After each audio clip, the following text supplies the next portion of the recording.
చంద్రబాబు నాయుడికి సపోర్ట్ చేసి గెలిపించానన్నటువంటి భ్రమల్లో ఉన్నటువంటి పార్టీ నాయకుడు. అదేవిధంగా 2019లో జగన్మోహన్ రెడ్డి గారిని అధికారంలోకి రాకుండా ఉండాలంటే తెలుగుదేశానికి ఉన్నటువంటి వ్యతిరేక ఓటుని చీలిస్తే ఆ ఓటు జగన్మోహన్ రెడ్డి గారికి ట్రాన్స్ఫర్ అవ్వకుండా ఆపగలుగుతామని చెప్పి ఒక పిచ్చి భ్రమలో ఇంకొక 4 పార్టీలను కలుపుకుని పోటీ చేసినటువంటి వ్యక్తి పవన్ కళ్యాణ్.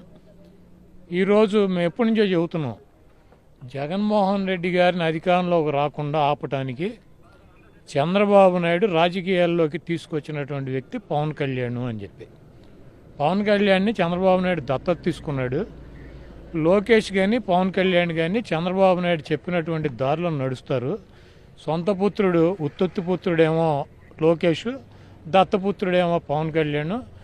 కాబట్టి ఆయన అడ్డం పెట్టుకుని ఇది అధికారంలోకి రావాలని చెప్పి చూస్తున్నాడు అని చెప్పి మేము మొదటి నుంచి కూడా చెబుతున్నాం. ఇది 2014 నుంచి.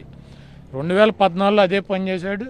2019లో ప్రభుత్వ వ్యతిరేక ఓటు చీలకుండా ప్రయత్నం చేసి జగన్మోహన్ రెడ్డి గారిని ఆపటానికి ట్రై చేశాడు.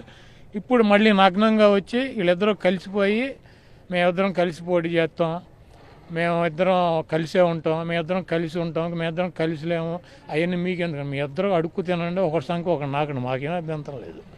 మీరు గతంలో 2014లో చేసిన పని అదే, 2019లో చేసిన పని అదే, 2024లో చేసిన పని అదే, మీరు సత్యదాకా చేసే పని కూడా ఇదే.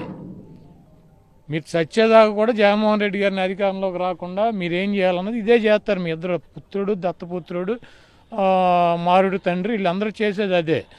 కాకపోతే ఈ రాష్ట్ర ప్రజల అమాయకులు, ఈ రాష్ట్రంలో ఉన్నటువంటి ప్రజానీకానికి కూడా ఏమీ తెలియదో, మనం కళ్ళకు గద్దలు కట్టాము అందరికీ, మనం ఏది చెప్తే అది నమ్ముతారన్నటువంటి పిచ్చభ్రమలో పవన్ కళ్యాణ్, చంద్రబాబు నాయుడు బతుకుతున్నారు.